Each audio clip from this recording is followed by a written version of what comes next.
Olá pessoal, tudo bem? Sejam bem-vindos ao meu canal. Eu sou Gessé Palma e hoje eu quero continuar falando sobre as cartas enviadas às 7 igrejas que estão escritas no livro do Apocalipse.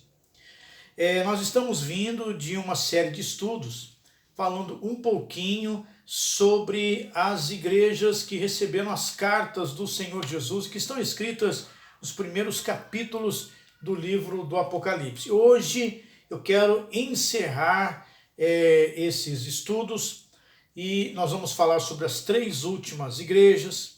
Então nós já falamos, por exemplo, sobre a igreja de Éfeso, falamos sobre a igreja de Esmirna, falamos sobre a igreja de Pérgamo. Quem não viu, vale a pena dar uma conferida aí no nosso estudo, no nosso vídeo, que é Códigos Escondidos nas 7 igrejas, nas 7 cartas às igrejas do Apocalipse, tá bom? Dá uma olhadinha lá no vídeo, tem um assunto bacana, eu vou falando sobre cada igreja, cada código escondido, cada lição que a gente consegue ver, aprender dentro de cada uma dessas cartas.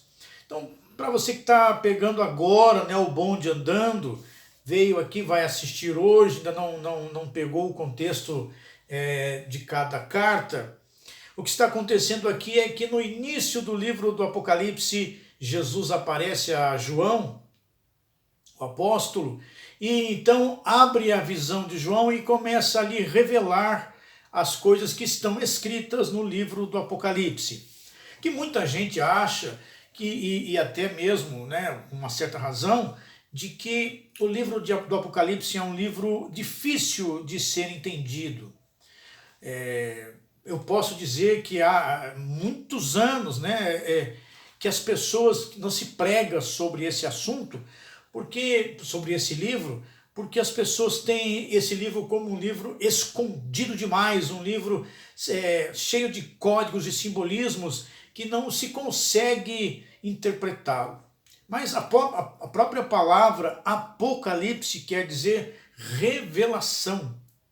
Então significa que que nós podemos, claro, com a ajuda do Espírito Santo, nós podemos entender o que está escrito nas páginas do livro do Apocalipse.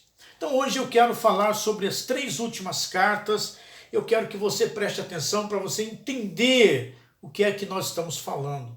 Existe uma linha teológica que diz que cada carta representa uma era, uma dispensação da igreja de Jesus.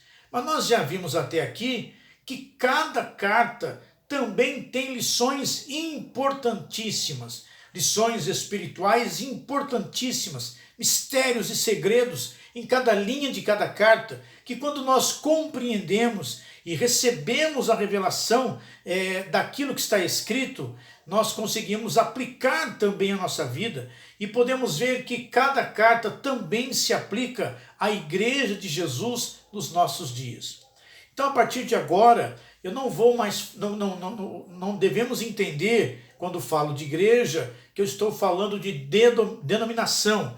Igreja A, igreja B, igreja C, não é nada disso não. Eu estou falando da igreja de Jesus, que existe no Brasil, que existe no Japão, que existe nos Estados Unidos e que não tem placa. É uma igreja espiritual, a igreja mística, o corpo de Cristo. Então eu quero ler com você, hoje quero falar sobre as 3 últimas igrejas, as 3 últimas cartas, e vamos começar com a igreja de Sardes. Está no capítulo 3 de Apocalipse, verso 1. Diz assim: E ao anjo da igreja que está em Sardes escreve, Jesus falando a João, isto diz o que tem os 7 Espíritos de Deus e as 7 estrelas. Eu sei as tuas obras, que tens nome de que vives e estás morto. Sê vigilante, confirma o restante que estava para morrer, porque não achei as tuas obras perfeitas diante de Deus. Lembra-te, pois, do que tens recebido, ouvido, e guarda-o e arrepende-te. E se não vigiares, virei sobre ti como um ladrão, e não saberás a que hora sobre ti virei. Mas também tens em Sardes algumas pessoas que não contaminaram as suas vestes e comigo andarão de branco, porquanto são dignas disso. Ao que vencer será vestido de vestes brancas, e de maneira nenhuma riscarei o seu nome do livro da vida, e confessarei o seu nome diante de meu Pai e diante dos seus anjos. Quem tem ouvidos, ouça o que o Espírito diz às igrejas. Então eu quero começar hoje falando sobre esta quinta carta enviada por Jesus à igreja que estava na cidade de Sardes. Então a gente pode começar entendendo o que significa o nome Sardes. Esta palavra quer dizer aquele que escapa, aquele que foge, ou aquele que fica. É interessante esse nome, uma igreja que tinha um nome que representava aquele que escapa ou aquele que fica. Uma outra coisa também interessante que caracteriza esta igreja é que o Senhor Jesus disse no versículo 1 mesmo: eu sei as tuas obras. Isso é importante nós notarmos, porque os olhos do Senhor estão sobre toda a terra, sobre todo lugar. O nosso Deus, ele é onipotente, detém todo o poder. Onipresente, está em todos os lugares. E onisciente, sabe de todas as coisas. E agora ele começa falando assim: eu sei as tuas obras.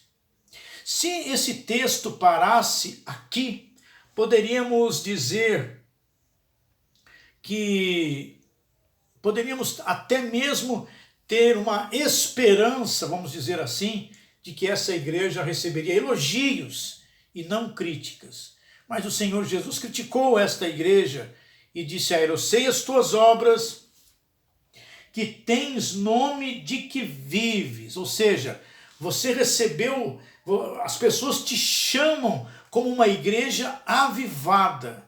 As pessoas dizem que vocês são uma igreja avivada. Então ele disse: eu sei as tuas obras, e o nome que vocês recebem, tens o nome daquele que vive, mas vocês estão mortos. É o que diz aqui: eu sei as tuas obras, que tens nomes de que vives e estás morto.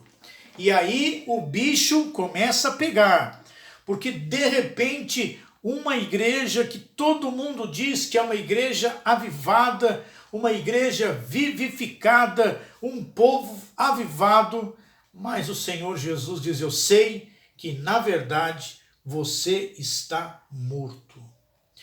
Na nova tradução, na linguagem de hoje, a gente pode ver esse texto melhor quando está escrito assim: vocês dizem que estão vivos, vocês dizem que estão vivos. Vocês dizem que receberam a vida, vocês estão vivos, dizem que estão vivos, mas de fato estão mortos. É interessante porque naquela igreja havia um anjo de Deus, porque essas cartas são primeiramente enviadas aos anjos da igreja, que são os líderes, a liderança. Uma igreja que tem alguém que está buscando, que está orando, mas é interessante que é uma igreja totalmente morta. Então eu posso entender que era uma igreja que aparentava vida, o povo estavam todos os dias ali e pulavam e gritavam, se emocionavam, faziam obras grandiosas, mas tudo era somente o quê? Aparência. Eles não possuíam vida. Esta carta nos ensina de que temos muitas pessoas com a aparência da vida. Se você quer entender o que esta carta está dizendo, basta você compreender esse primeiro versículo. Muitas pessoas que faziam parte da igreja daquela cidade eram pessoas que tinham aparência de que estavam vivas, mas na verdade não estavam. Então iam à igreja e choravam. Iam à igreja e ouviam as melhores pregações, e pulavam, e se emocionavam, e se arrepiavam, e iam para casa, e todos diziam: nossa, aquela igreja é uma igreja avivadíssima, é uma igreja cheia da vida de Deus. Mas na verdade não era assim. Era uma igreja morta. E sabe qual é o inimigo que esta igreja precisava vencer? Era a sua hipocrisia e o seu falso cristianismo. E quando eu falo essas coisas, Quem for ver os outros 2 vídeos, 3 vídeos, eu acho, falando sobre esse assunto, vai entender que eu vou falando muito sobre as igrejas e fazendo um paralelo com as cartas que estão escritas, mas não pense você que eu me excluo dessas coisas. Não, eu também me incluo nisso. Então há necessidade de nós nos policiarmos para não vivermos um evangelho hipócrita ou um falso cristianismo.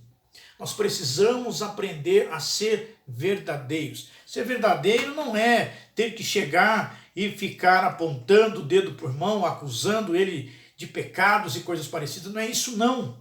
Mas realmente demonstrar o amor de Jesus, acolher as pessoas com o amor de Cristo, com o amor de Deus. Aquele que ama é nascido de Deus, porque Deus é amor, diz a palavra do Senhor. Então, a primeira coisa que nós aprendemos, a primeira revelação que nós temos desta carta a esta igreja, era que era uma igreja que aparentava vida.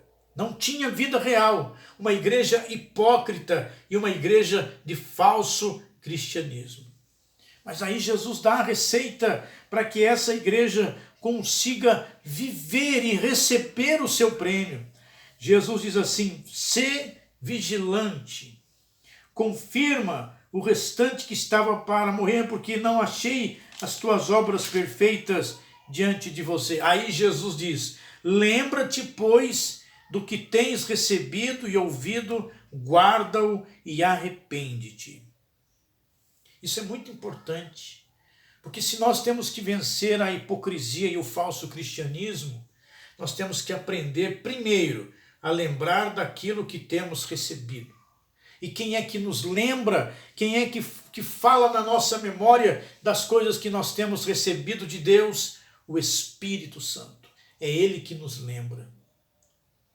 Eu tenho visto hoje muita coisa acontecendo no meio das pessoas de Deus, como técnicas de elaboração de mensagens, de palestras, e aí às vezes eu pergunto, eu tenho alunos, para quem não sabe, eu tenho uma escola de música aqui na minha cidade, e eu tenho alguns alunos que eu tenho certa liberdade de perguntar algumas coisas para eles, e eu pergunto assim, por exemplo, você tem jejuado? E aí o aluno, a pessoa, ela coloca a mão no rosto e pergunta: o que é isso? Não sei o que é isso. O que é jejuar? Você tem orado?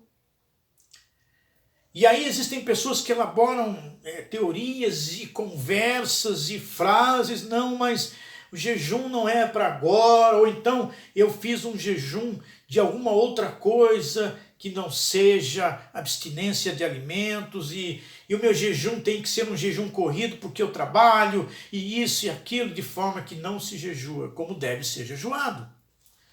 E aí eu pergunto: você tem orado todos os dias pelo menos 15 minutos?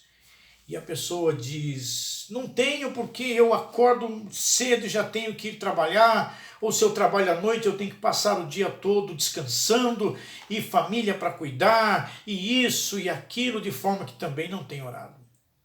Você tem lido a Bíblia, você tem lido a palavra de Deus, e a resposta é a mesma.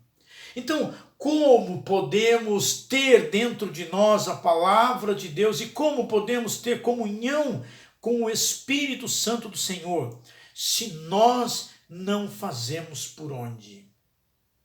E eu entendo que todos nós temos família para cuidar, temos os nossos trabalhos, temos as coisas para fazer, mas nada pode substituir aqueles minutos preciosos em que você, na sua escrivaninha, no seu escritório, ou na sua sala, na sua casa, ou no seu quarto, dobrar ali o seu joelho, ou então abrir a palavra de Deus e por 15 minutos você dizer: Espírito Santo, fala comigo.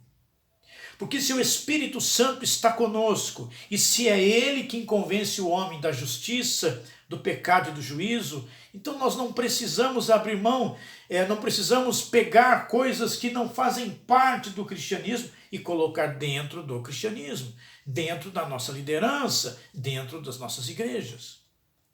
Então precisamos entender e nos preocupar realmente com isso.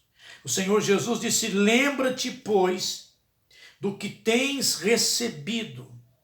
Você sabe que quando você aceitou a Jesus há tempos atrás, quando você levantou a mão, ou como aconteceu comigo lá, dobrei o joelho do lado da minha cama de madrugada e disse: Jesus, entra no meu coração, o Espírito Santo de Deus também entrou dentro do seu coração. E é Ele que te convence do pecado, da justiça e do juízo. E nós não podemos afastá-lo de nós.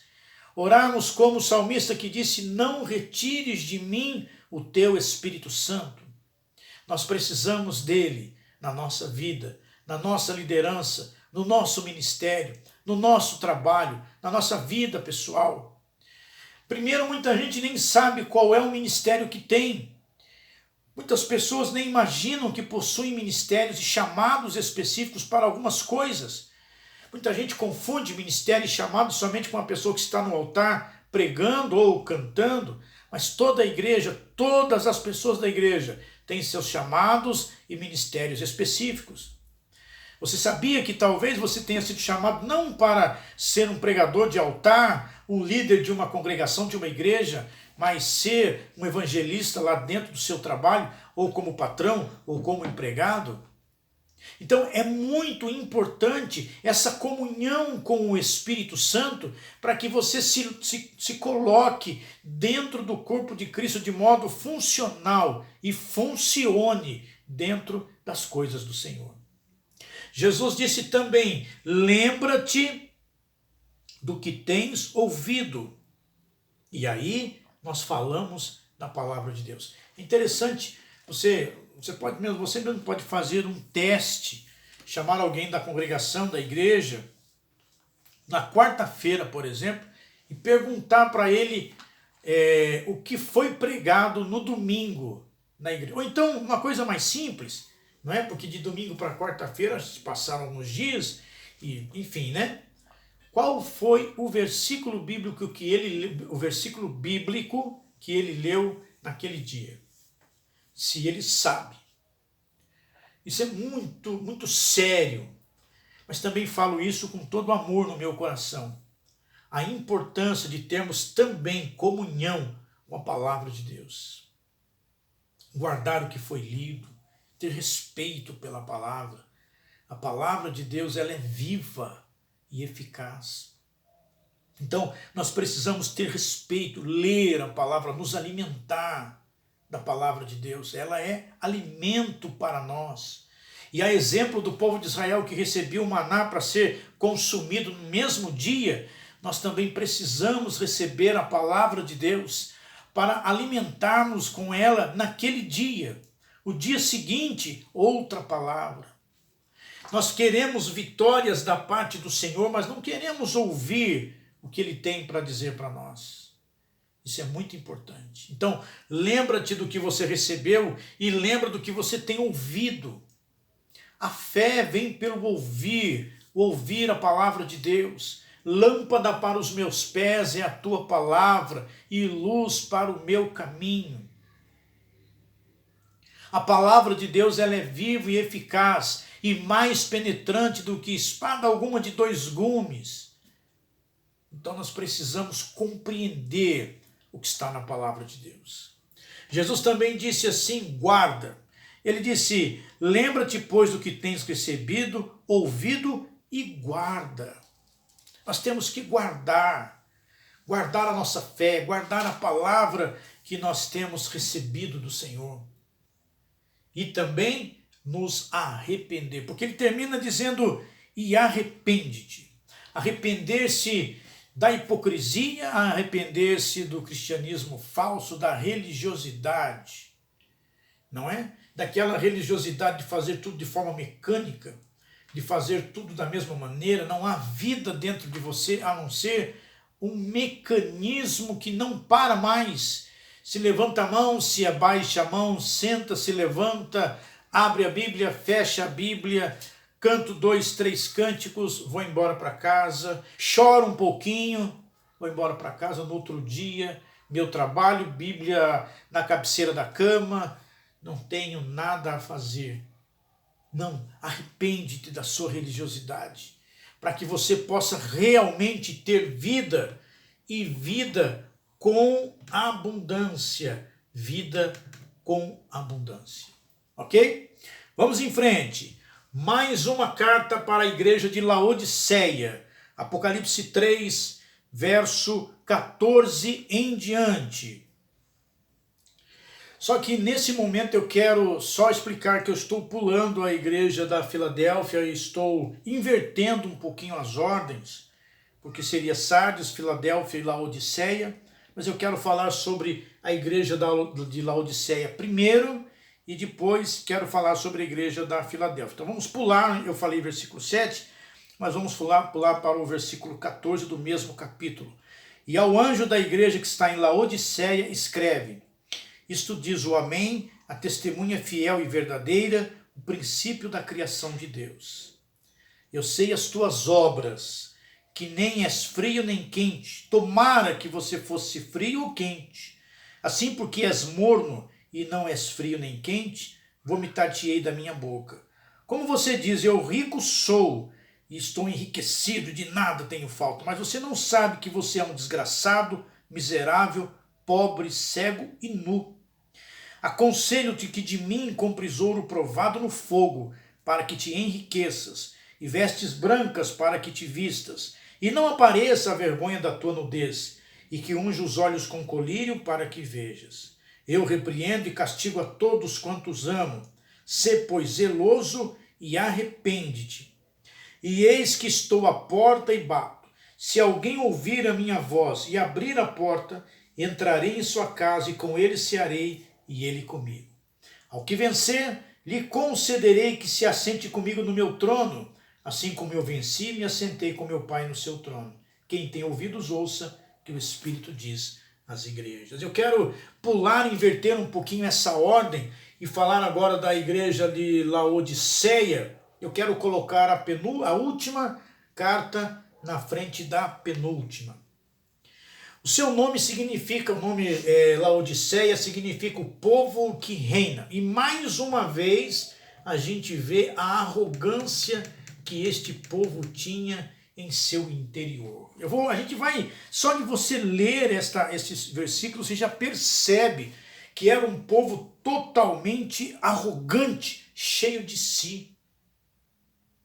Olha só as características dele. No verso 15 diz assim: eu sei que você, no verso 15 diz assim, vocês não são nem frio nem quente. Ou seja, eles eram mornos espiritualmente. No verso 17 dizem assim, olha, eu sou rico, estou enriquecido e de nada tenho falta. Além de ser uma igreja que precisava vencer a sua mornidão espiritual, também precisavam vencer a sua arrogância, a sua falta de graça, a sua miséria, a sua pobreza, a sua cegueira e a sua nudez. No verso 17, Jesus diz assim, você não sabe que você é um desgraçado, ou seja, aquele que não tem graça, está longe da graça de Deus, é um miserável, um pobre, cego e nu. Olha que interessante isso. A característica deles eram mornos, arrogantes e ainda assim eram desgraçados, miseráveis, pobres, cegos e nus. Era isso que esta igreja precisava vencer. Eles precisavam vencer justamente a sua mornidão espiritual, a sua arrogância, sua falta de graça, a sua miséria, a sua pobreza, a sua cegueira e a sua nudez. Enquanto que a igreja que nós lemos anterior era uma igreja que aparentava vida, esta era uma igreja totalmente morna. Por quê? Porque estavam interessados somente nas coisas materiais. Só queriam saber das coisas materiais. Então diziam, temos prosperidade, somos ricos, somos abastados, temos dinheiro, somos prósperos, somos isso, somos aquilo, e vocês, enfim.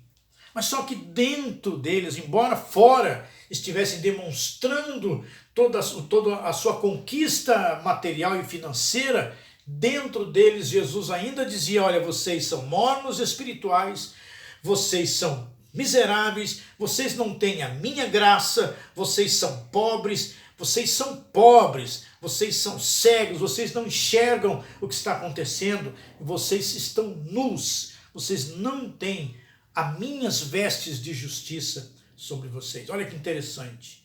Uma igreja que era a igreja da prosperidade, da abastança. Deixa eu abrir um parênteses aqui, eu quero dizer para você o seguinte, que eu acredito na prosperidade que Deus pode nos dar, sim.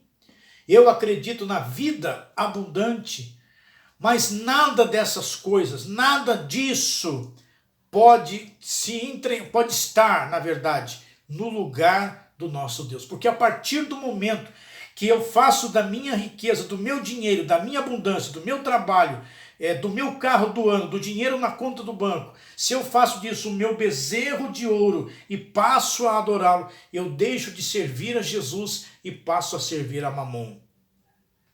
Isso é muito importante, porque o nosso Deus, ele nos dá sim vitórias financeiras, bênçãos financeiras, nós temos sido provas disso.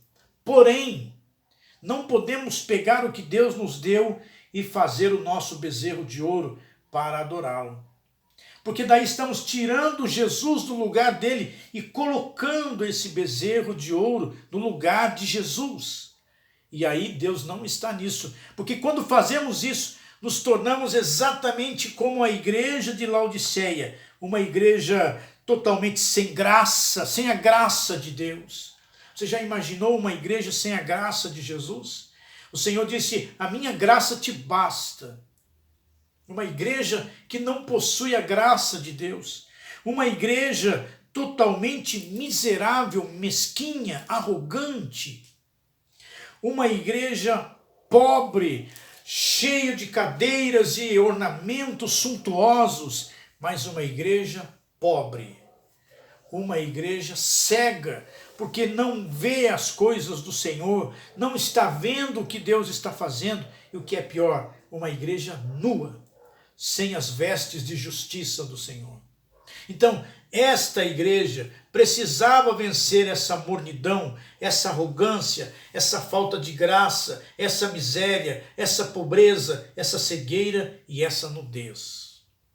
Como nós hoje precisamos vencer a nossa mornidão, precisamos vencer a nossa arrogância, a nossa falta de graça, a nossa miséria e pobreza espiritual, a nossa cegueira e a nossa nudez. Cá para nós, vamos falar só aqui entre a gente mesmo, que ninguém nos ouça. Mas muitas pessoas estão nas igrejas procurando apenas os bens materiais. Eu volto a dizer, buscar de Deus isso não é errado não. A Bíblia diz que tudo vem do Senhor, tudo vem dele. Então, não é errado você buscar a bênção financeira, não é errado você estar lá e dizimar e ofertar, não é errado nada disso. O que é errado é você pegar todas estas coisas e colocar no lugar de Jesus na sua vida. Então, nós temos que vencer isso, porque o inimigo ele vai colocar na nossa mente: olha, você precisa mais disso do que disso. Então eu vou dar um outro exemplo para você entender. Precisamos fazer mais os trabalhos na igreja que buscam os bens materiais do que parar 15 minutos dentro da nossa casa mesmo, colocar os nossos joelhos no chão e, em vez de pedir alguma coisa para o Senhor, que nós já estamos fazendo na igreja, agradecer, ter intimidade com Ele, orar em línguas estranhas, falar com o Senhor. Porque esta igreja claramente nos diz que os valores estão invertidos. Mais uma vez, a igreja reflete o mundo. Porque se quando você olha no sistema do mundo, no sistema das coisas do mundo, você vai ver que lá fora os valores estão invertidos. E a igreja está refletindo dentro de si os valores invertidos. Então, é muito importante que você se analise. Essas palavras que eu estou trazendo, esses estudos que eu estou trazendo, não é para acusar ninguém, não é para me colocar acima de ninguém, ou para diminuir alguém, ou para falar de denominação, porque vocês nunca vão me ouvir falar de nenhuma denominação aqui, ou em qualquer outro lugar que eu for. Porém, você precisa compreender a importância de nós nos analisarmos e vermos quem nós somos. Entendemos qual a nossa posição dentro do corpo de Cristo. O que é que o Senhor Jesus ensinou para que esta igreja pudesse vencer sua mornidão, sua falta de graça, sua cegueira, sua nudez? E ele disse no verso 18 assim: aconselho-te que de mim compres ouro provado no fogo. O que é que o Senhor está dizendo? Que a verdadeira riqueza vem dele. Buscai o reino de Deus e a sua justiça, e as demais coisas vos serão acrescentadas. Buscar o reino de Deus, o verdadeiro ouro, a verdadeira prata, a verdadeira riqueza, ela vem do Senhor. Nós já estamos aprendendo já há muitos anos que para que as coisas mudem em nossa volta, nós temos que mudar o nosso interior. Então, se nós queremos que a nossa vida do lado de fora, a nossa casa, a nossa família, nosso trabalho, a nossa vida financeira, a nossa vida material possa crescer, primeiro nós temos que crescer interiormente. Por isso ele diz no verso 18, compre de mim ouro puro, venha adquirir comigo o ouro puro, venha buscar de mim a verdadeira riqueza, busque de mim. Não é para você fazer qualquer outra coisa, não. Venha conversar comigo, eu tenho o verdadeiro ouro e a verdadeira prata para entregar a você. Também diz no mesmo verso 18, aconselho-te que de mim compres ouro provado no fogo, para que você se enriqueça, né, te enriqueças, e vestes brancas para que te vistas e não apareça a vergonha da tua nudez. Quando falamos de vestes brancas, falamos da justiça que só Deus tem para nós. A justiça de Deus, porque sois justificados, diz o apóstolo Paulo, pelo Senhor Jesus. Quantos de nós estamos dentro das nossas igrejas e nem sequer passamos pela experiência da salvação? Nem sequer nascemos de novo. Precisamos buscar a justiça que só Deus tem para nós. Também diz assim, e que unjas os olhos com colírio para que você veja. Esse é o colírio do Espírito Santo, porque só ele convence o homem do pecado, da justiça e do juízo. Ou seja, é ele que limpa os nossos olhos. O que um colírio faz? O colírio ele limpa os olhos, ele fortalece os olhos. E o Espírito Santo de Deus é justamente o colírio do Senhor para os nossos olhos, porque é ele que nos convence do pecado. É ele que diz, olha, você está andando pelo caminho errado. É ele que nos convence da justiça e é ele que nos convence do juízo de Deus. Algumas coisas deveriam ser feitas por essa igreja. No verso 19 diz assim, eu repreendo e castigo a todos quantos amo. Sê, pois, zeloso e arrepende-te. Ser zeloso quer dizer ter cuidado das coisas que Deus está te dando e fazendo na sua vida. Você tem que tomar cuidado, você tem que ser um administrador das coisas que Deus te dá. Cuidar das coisas que o Senhor te dá. O Senhor te deu uma bela esposa, um belo esposo, cuide dele. O Senhor te deu os filhos, cuide dele. O Senhor te deu uma liderança no seu ministério, na sua igreja, seja uma liderança de célula, né, de grupo familiar, de pequeno grupo, ou seja uma liderança grande, cuide dela.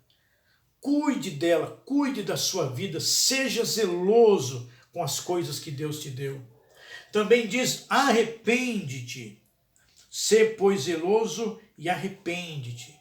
Arrepender, como nós já vimos aqui nos vídeos anteriores, é aquela decisão que nos leva a uma mudança de ideia e que, por sua vez, leva a uma mudança de objetivo e ação. Ou seja, arrepender é decidir mudar. Quando você se decide a mudar, a sua mente começa a mudar e essa mudança de mente também muda os seus objetivos e faz com que também você mude qualquer ação na sua vida. Mas você precisa mudar. Você precisa decidir mudar. Não mais ser assim. Não mais construir o bezerro de ouro. Não mais colocar as coisas no lugar do Senhor. Não. Mas estar ligado com o Senhor todos os momentos. No verso 20, o Senhor encerra dizendo: eis que estou à porta e bato. É interessante que para esta igreja o Senhor Jesus estava oferecendo a ela a experiência do novo nascimento. Ele diz: eis que estou à porta e bato. E para quem é que essa carta está sendo escrita? Para o anjo que estava naquela igreja. Não era para as pessoas de fora da igreja, eram para as pessoas que estavam dentro da igreja, pessoas que precisavam abrir o seu coração para Jesus. E aí a gente entende um código aqui muito importante. Tudo estava dentro do coração daquelas pessoas. Todas as coisas estavam ali, dentro do coração delas, menos o Senhor Jesus. O Senhor Jesus não estava dentro da vida daquelas pessoas. Então isso é muito importante. Eis que estou à porta e bato. Se alguém ouvir a minha voz e abrir a porta, entrarei em sua casa e aí terei comunhão, intimidade com ele. Ok? Vamos em frente. Agora eu vou falar sobre a igreja que está, a carta que foi enviada à igreja de Filadélfia. Por que eu inverti a ordem aqui? Porque eu acho que esta igreja, ela é o exemplo para nós. No capítulo 3, verso 7 está escrito assim: e ao anjo que está em Filadélfia escreve: isso diz o que é santo, o que é verdadeiro, o que tem a chave de Davi, o que abre ninguém fecha, e fecha e ninguém abre. Eu sei as tuas obras, eis que diante de ti pus uma porta aberta e ninguém a pode fechar. Tendo pouca força, guardaste as minhas palavras e não negaste o meu nome. Eis que eu farei aos da sinagoga de Satanás, aos que se dizem judeus e não são, mas mentem, eis que eu farei que venham e adorem prostrados a teus pés e saibam que eu te amo.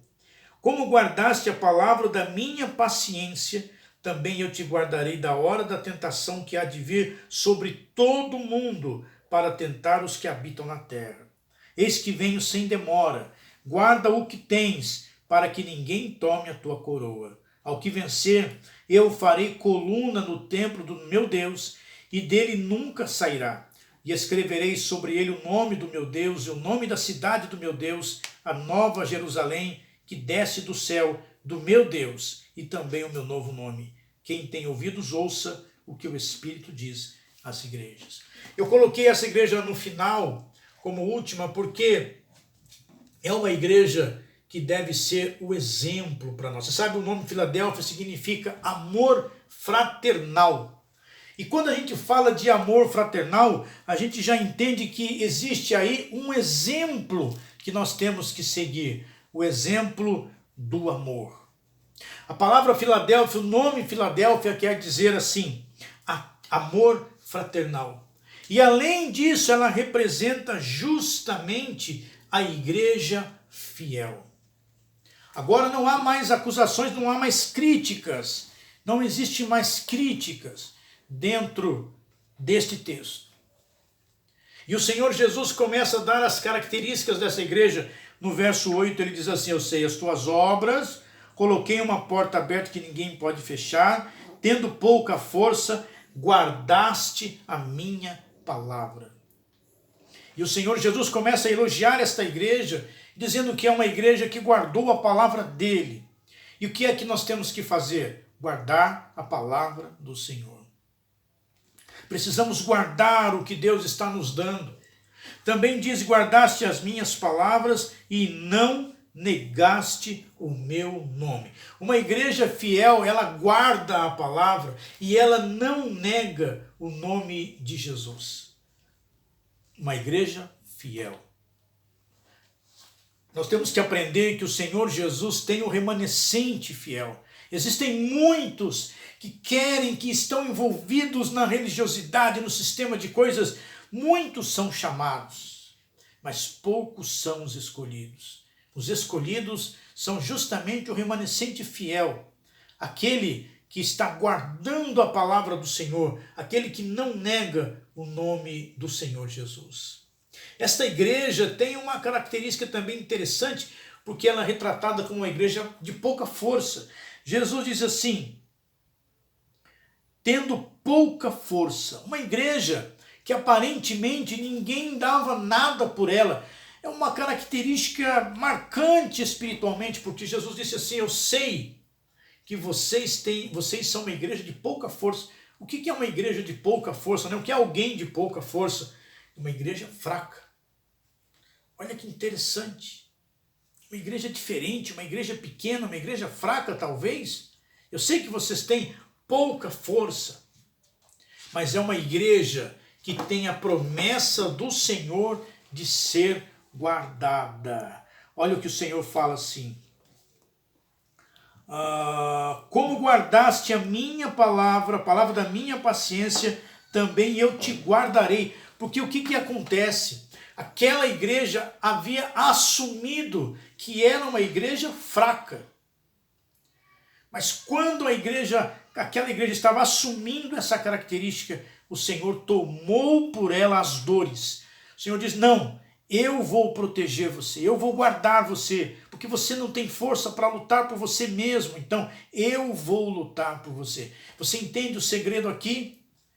Todas as outras cartas estavam falando de tantos problemas e coisas que as igrejas precisavam vencer: arrogância, religiosidade, misticismo, ocultismo, satanismo dentro da igreja. Mas esta igreja é diferente.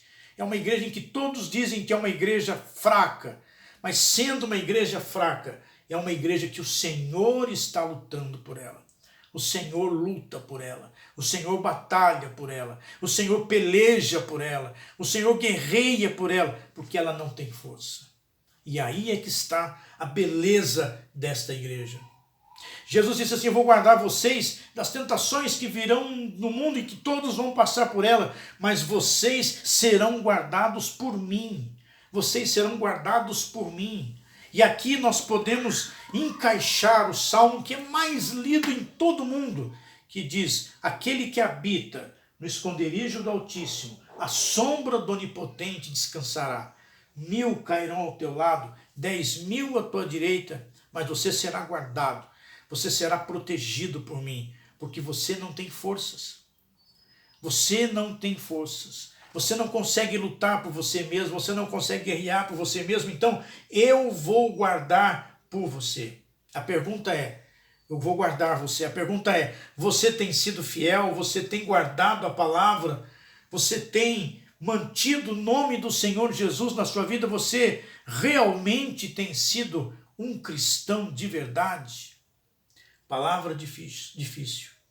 Nós não deixamos de ser pecadores. Quando nós lemos esta carta, achamos que é uma utopia ser uma igreja assim, uma igreja em que Jesus não tem nada contra ela.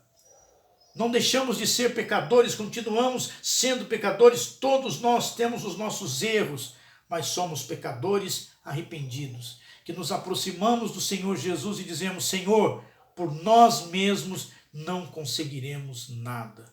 Vem conosco, fica conosco. Entra aqui no nosso coração, na nossa vida, na nossa casa, no nosso trabalho.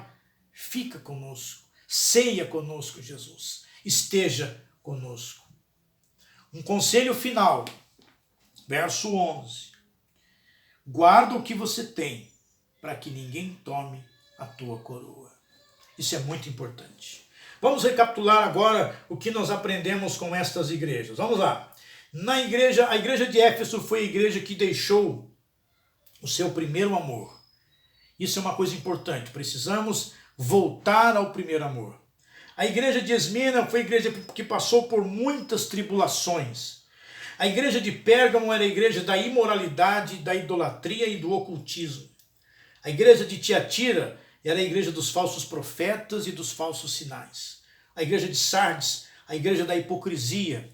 A igreja de Laodiceia, a igreja da arrogância.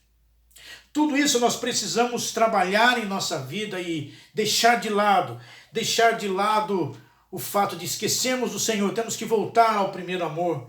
Temos que passar pelas tribulações segurando nas mãos de Jesus e deixar de lado a imoralidade, a idolatria, o ocultismo, as falsas profecias, os falsos sinais, a hipocrisia, a arrogância. E então desenvolver dentro de nós a maior de todas as características: o amor verdadeiro, o amor real. Então a última igreja é a igreja de Filadélfia e ela fala do amor.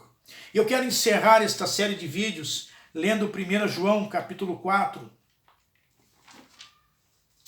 1 João capítulo 4, versos 7 a 21, que diz assim: Amados, amemo-nos uns aos outros, porque o amor é de Deus, e qualquer que ama é nascido de Deus e conhece a Deus.